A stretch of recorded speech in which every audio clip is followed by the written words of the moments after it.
Աշխատակազմին շատ ծանրաբեռնեք, ասեմ ինչ ասել։ Երկու խմբագիր ենք, նախին հասկանանք ինչա։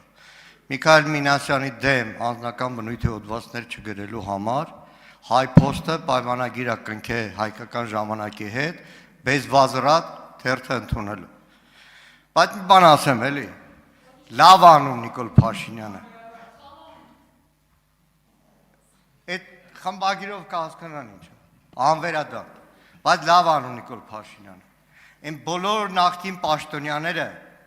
որ ժամանակին իրանց դեմ չգրելու համար խելոք համաձայնվել է Նիկոլ Փաշինյանի հետ ու այսօր ձեն չեն հանում 1000 տեսակ պատճառով, դրա համար էլ կարողանում ասեն ծրարներից խոսա։ Բայց ասածս դա չի, գիտեք, ստեղ կարակ, այդ մինչև ելույթ էիք ունենում հայ առաքելական եկեղեցու մաքրության այդ հոդվածը չէի կարդացել։ 20-ական թվականներ բոլշևիկները աղանդավորական շարժում են սարքում, որպեսզի եկեղեցին մաքրել, զտել, դարձնել իսկական քրիստոնեական տաճարներ, որտեղից ամեն սիրուն բառեր։ Տիկին Արփինե Սարգսյան ջան, իրար լավ աշխատանքային հարաբերություն ենք։ Այստեղ որ այդ հեզասա ելույթ եք ունենում։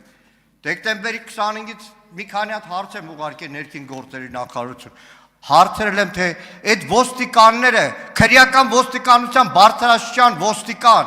օրինակ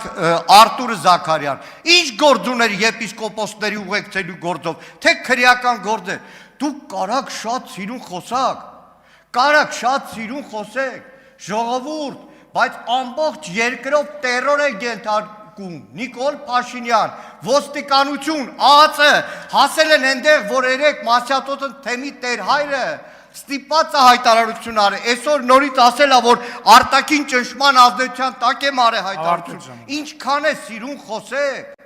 վաղը այդ ամեն ինչը պարզվելու է, ամբողջ ԱԱԾ-ն դուք զբաղացրել եք եկեղեցի դեմ պայքարով, ինչքան էլ Հարցին կպատասխանի Մանուկյան, անջատած արվարցախոս։ Հարցին կպատասխանի վարչապետ Նիկոլ Փաշինյան։ Շնորհակալ եմ պարոն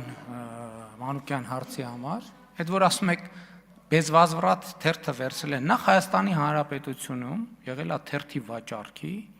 1-2 համակարգ, այսինքն դու կամ պետքա վաճառեիր, կամ չպետքա, ընդ որում օրենքով պարտավորություն են ունեցել, որ պետքա վաճառեն։ Հիմա ես ասեմ, գնացեք հաշվապահությունով հանեք, թե այդ ընկերությունները հայկական ժամանակ թերթը բեզվազվրատ վաճառելու արդյունքում ինչքան շահույթ են ստացել, որովհետև հայկական ժամանակ թերթը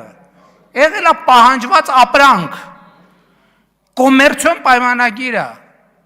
այդ միշիկը, եթե դա այդ հայփոստի հետևում միշիկն է եղել, ուրեմն ոչ թե իրանք են մեզ փող տվել, ես եմ իրանց փող տվել։ Այսինքն իրանց հնարավորություն եմ տվել, որ մեր արտադրած որակյալ ապրանքը վաճառեն եւ խեղճեր 2 կոպեկ ստանան, որ դուք կապ չունեք, որովհետեւ ձեր տպած թերթը ոնց որ մնացել է պահեստներում, նենց էլ դուք պարզ է որ կապ չունեք, որովհետեւ դուք 90-ականներից հետո կոնկրետ ձեր խմբագրած թերթից օրը 30 հատ կարող է կամ վաճառվեր կամ չվաճառվեր։ Իհարկե դուք կապ չունեք։ Դուք ոչ մի բանի հետ կապ չունեք։ Պարոն Եղոյան։ Ինչ վերաբերվում է մնացածին։ Հայաստանի Հանրապետությունը ինքը իրան պաշտպանելու է օտարի երկրյա KGB-ի գործակալներից եւ այդ օտարերկրյա ազդեցության գործակալներից։ Անկախ նրանից իրանք քաղաքական գործի փողկապի տակ են թաքնված,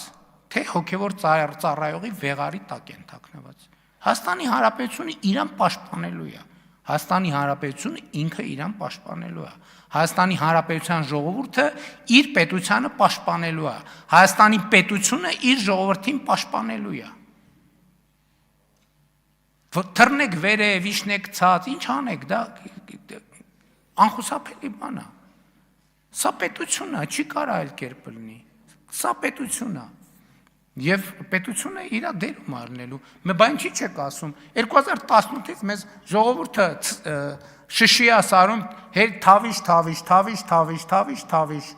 2021-ին մեզ տվել է պողպատյա մանդատ եւ մենք հնարավորինս փափուկ ձևով, մաքսիմալ փափուկ ձևով այդ պողպատյա մանդատը կիրառում ենք, ետում ենք բան ցույց տալիս։ Այդ մանդատը մենք ժողովրդից ստացել ենք եւ ժողովրդը մի բան է դժգոհ է, որ մենք բավարար կոշտությամբ չենք օգտագործում այդ մանդատը եւ ոչինչ, մենք այդ ժողովրդին ասում ենք ժողովուրդ ջան, տեղել ենք ասում, այս պետությունա չենք կարող, ամեն ինչ պետք է լինի պետական տրամաբանության շրջանակներում։ Ինչ վերաբերում է, եթե տենց հայտարարություն է հնչել, թող այդ ընկերությունները իրանց այդ ժամանակների մի միավոր հայկական ժամանակ թերթից ինչքան բան են ստացել։ Շահույթ։ Մի միավոր թերթի վաճառքից 30 դրամ մենք տվել ենք իրանց։ Մի միավոր թերթի վաճառքից։ Արձագանք։ Ախր իզուր չեմ ասում, որ աղանդավորական շարժումը։ Այս էլ բոլշևիկների ազատ եկեղեցի աղանդավորական շարժման 12 կետանոց ծրագրի հետևյալ կետը, որ դուրս պետք է դրվի եկեղեցում, այս կամ այն կուսակցության կամ այս պետության ձեռքի խաղալիք դառնալով վերածնվող խորհրդային Հայաստանի դեմ են գործում դավաճանաբար։ Լսեք, ես ինչի մասին եմ ասում։ Ասում եմ, ԱԱԾ ներքին գործերի նախարարություն, ոստիկանություն, սարքել եք բռնության միջոց, ԱԱՑ օպերը ինչ գործ ունի քահանայի հետ բացատրական աշխատանք տանի, այն հավաքագրման, մենակ արտաքին ազդեցության գործակալներ, քրեական գործ հարուցեք, մի հատ կես տեղեկակ, ԱԱՑ-ին չուլեք սարքե, իմ ասած էտա, ինչ վերաբերվում է թերթ վաճառելուն, որ Նիկոլ Փաշինյանը շատ փոքր դպրոցական է, Դաշնակցության երկիրը 60,000-ով էր տպվում, 5,000-ով չէր տպվում։ Ճիշտ է, լույս չկար տպվում էր, հետո լույսերը տվին, դադարեց։ Ինչ կա։ Ինչ վերաբերվում է ԱԱԾ օպերլիազորին, ԱԱԾ օպերլիազորը պարտավոր է, այդ թվում հակահետախուզական պրոֆիլակտիկ աշխատանքներ անել, այդ թվում հոգևորականների հետ։ Եվ մենք այդ ուղղությամբ շատ ակտիվացրել ենք հակահետախուզական պրոֆիլակտիկ աշխատանքները, որպեսզի այդ թվում մեր հոգևորականներին, ովքեր հայտնվել են մեր գնահատմամբ օտարերկրյա հատուկ ծառայությունների տեսադաշտում, որպեսզի մենք նրանց խորհրդատվություն տանք, որպեսզի նրանք չհավաքագրվեն, իսկ եթե հավաքագրվել են, վերահավաքագրվեն։ Շնորհակալություն։